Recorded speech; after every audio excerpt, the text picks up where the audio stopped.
कम use करते हैं। और इसके अलावा सबसे ज़्यादा यूज होता है इसका बजर मोड का। यहाँ से आप रेजिस्टेंस चेक करते हैं और कैपेसिटर हो गए, नॉन पोलराइज कैपेसिटर हैं और एमओपी हैं।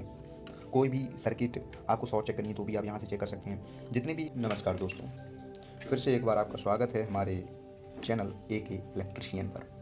दोस्तों, आज मैं आपको बताने वाला हूँ कि आपको किस तरीके से इस मल्टीमीटर को ऑपरेट करना है, कैसे आप कंपोनेंट्स चेक कर सकते हैं और इस डिजिटल मीटर को आपको कैसे चलाना है, किस पॉइंट पर क्या टेस्ट किया जाता है, वो सब कुछ मैं आपको इस एक वीडियो में बताने वाला हूँ।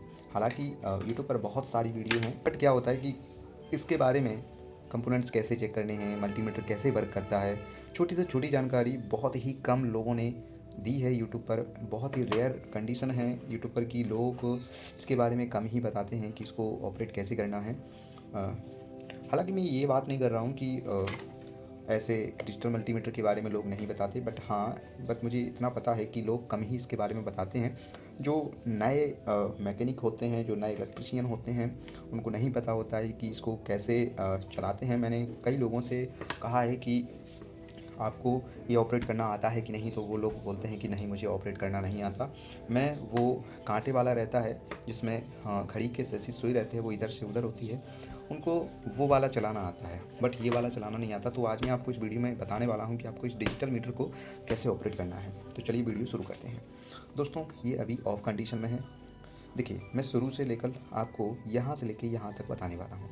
देखिए, इसका उपयोग हम करते हैं। ये 750 वोल्ट लिखा है ये भी, और ये आपको एरो दिख रहा है इस तरीके से। ये देखिए, मैं यहाँ पर आपको स्पिन के द्वारा समझाने वाला हूँ।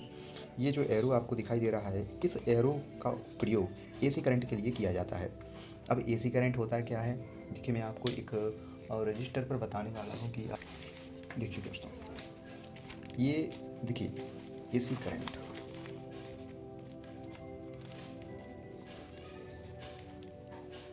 देखिए AC सप्लाई जो है वो कैसे वर्क करती है। देखिए, ये AC करंट है और इसका जो लोगो है वो ऐसा रहता है। देखिए दोस्तों, इस तरीके से इसका लोगो रहता है। तो उसमें क्या होता है कि ये जो करंट है, ये देखो ये इस तरीके से एक लाइन है, ये है AC की लाइन, ठीक। और एक मैं यहाँ पर बनाता हूँ DC करंट, ठीक है, सॉरी फट गया है। अब यहाँ पर क्या होता है कि ये जो AC करंट होता है, ये एक वायर है, ठीक है, ये वायर है, इसको मैं वायर से रिप्रेजेंट कर देता हूँ। देखिए, ये एक वायर है और ये एक AC करंट है। देखिए, AC करंट क्या होता है कि देखिए यहाँ से ऐसे ऐसे ऐसे और ऐसे इस तरीके से ये आगे बढ़ता है। अब यहाँ पर एक पोटेंशियल डिफरेंस होता है इसके अंदर। देखिए, ये और ये एक डिफरेंस बनता है। जब भी आपको या करंट लगा होगा या किसी को भी करंट लगा होगा, शॉक लगा होगा, तो आपको झटका सा महसूस होता है, ये AC करंट आपको फेंक देता है। अब ये क्यों फेंक देता है, ये पोटेंशियल डिफरेंस के कारण वो आपको फेंक देता है। इस तरीके से फ्लक्चुएट होकर ये चलता है, बट इसके अंदर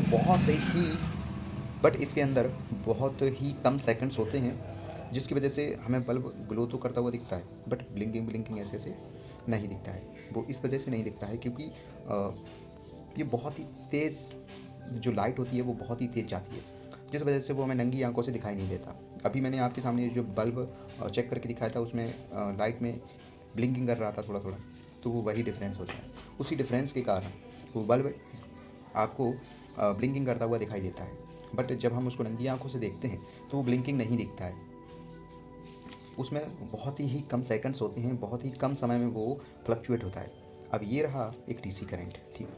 अब एक वायर है, इस वायर में ये हमारी DC लाइन जा रही है, ये DC लाइन, ये जो DC लाइन है, और इसमें देखिए ये जो आप लोगो देख रहे हैं, ये जो आप 1000 वोल्ट पर देख रहे हैं, ये जो बोल्ट का जो लोगो बना हुआ है, ये देखिए इस तरीके से ये जो लोगो सीधा बना हुआ है ना, ये DC करंट है, ये DC करंट।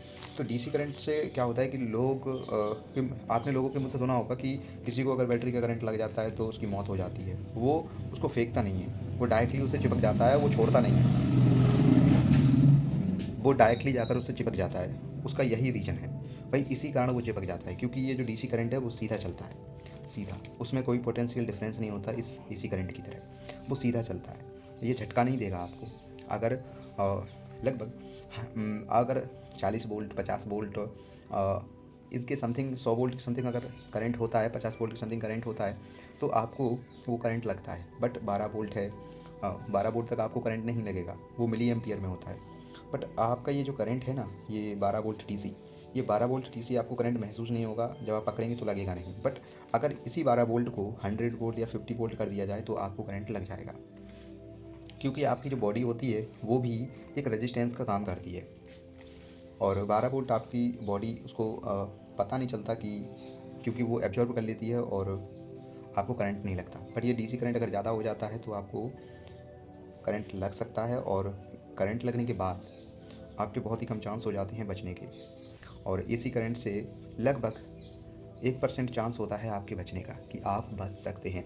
अगर आपको लगता है एक बार में करंट आपको झटका लगेगा, अगर आप उसको ज़ोर से ऐसे पकड़ लेंगे तो आपको वो करंट चिपका लेगा और आपको छोड़ेगा नहीं।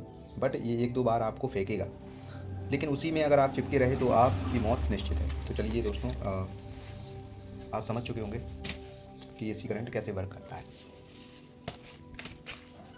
अब देखिए, ये यहाँ पर आप 750 वोल्ट तक इस करंट को चेक कर सकते हैं। उसके बाद आता है ये एम्पियर, सॉरी, ये जो करंट है, जो एम्पियर का जो लोगो बना हुआ है, ये डीसी के एम्पियर आप यहाँ से चेक कर सकते हैं। बट आपको मिली एम्पियर के ही आप इसको चेक कर सकते हैं। डीसी में आपसे बोला जाता है कि लोड कितना है। किसी भी मोटर या पंखे के जो आपको करंट चेक करना होता है, उसको हम लोग बोलते हैं एम्पियर में लोड चेक किया जाता है। बट क्या होता है कि इस डिजिटल मल्टीमीटर में सिर्फ डीसी के ही एम्पियर दिखाए गए हैं। आप डीसी के ही एम्पियर चेक कर सकते हैं इस मल्टीमीटर से, और वो भी आप 20 मिली एम्पियर है, 200 मिली एम्पियर तक और 2000 मिली एम्पियर तक आप इसको चेक कर सकते हैं। इससे ज़्यादा आप नहीं कर सकते। देखिए यहाँ पर 10 एम्पियर ये जो दिखाया गया है ना, ये डीसी के ही एम्पियर हैं। 10 एम्पियर मैक्सिमम यहाँ पे लोगो बना हुआ है कि 10 एम्पियर तक आप इसको चेक कर सकते हैं। चलिए, ये वाला जो लोगो है, इस वाले लोगों का बहुत ही कम यूज होता है। ये HFE का यूज किया जाता है। इसमें HFE एक कंपोनेंट्स होता है जिसको यहाँ पे यूज किया जाता है। और यहाँ पे देखिए, इसका भी हम बहुत ही कम यूज करते हैं। और इसके अलावा सबसे ज़्यादा यूज होता है इसका बजर मोड का। यहाँ से आप रेजिस्टेंस चेक करते हैं, और कैपेसिटर हो गए, नॉन पोलराइज कैपेसिटर हैं, और MOP हैं। कोई भी सर्किट आपको शॉर्ट चेक करनी है तो भी आप यहाँ से चेक कर सकते हैं। जितने भी, ऐसा मैं कहूँ कि आपको कि ऐसे बहुत सारे कंपोनेंट्स हैं, लगभग 90% कंपोनेंट्स यहीं से चेक किए जाते हैं। यहाँ तक कि आपको अगर ट्रांसफार्मर भी बनाना होता है तो यहाँ से ट्रांसफार्मर आप चेक करके बना सकते हैं। मेरे पापा ट्रांसफार्मर बनाते हैं, तो यहाँ से आप ट्रांसफार्मर को चेक कर सकते हैं। मेरे पापा जब भी ट्रांसफार्मर बनाते हैं तो वो इसी मोड पर इसको रखते हैं, बजर मोड पर, और यहीं से वो ट्रांसफार्मर को चेक करके बनाते हैं। इसके बाद यहाँ से अगर रेजिस्टेंस की वैल्यू आपको चेक करनी है कि रेजिस्टेंस कितने मेगा ओम का है और कितने ओम्स का है, कितने किलो ओम्स का है, तो आप यहाँ से चेक कर सकते हैं। देखिए, अगर 200 ओम्स का है तो यहाँ से, और 2000 ओम्स का है तो यहाँ से, किलो में है तो यहाँ से 200 किलो, और ये है 2000 किलो, तो यहाँ से आप इसको चेक कर सकते हैं। बट यहाँ पे एक ये भी पॉइंट दिया हुआ है। ये किस लिए पॉइंट है भाई, इसका यूज कब किया जाता है? तो इसका यूज किया जाता है ट्रांजिस्टर को चेक करने के लिए। आपने देखा होगा कि 3 टंग वाला ट्रांजिस्टर होता है जिसको हमें चेक करना होता है। तो यहाँ पर उस ट्रांजिस्टर की लेग्स को हमें इन खाँचों में फंसाना होता है, और ये इसकी जो वैल्यू है ट्रांजिस्टर की, वो इस LED में यहाँ पर दिखाई देती है। और इससे पता चलता है कि हमारा जो ट्रांजिस्टर है वो ख़राब है कि सही है।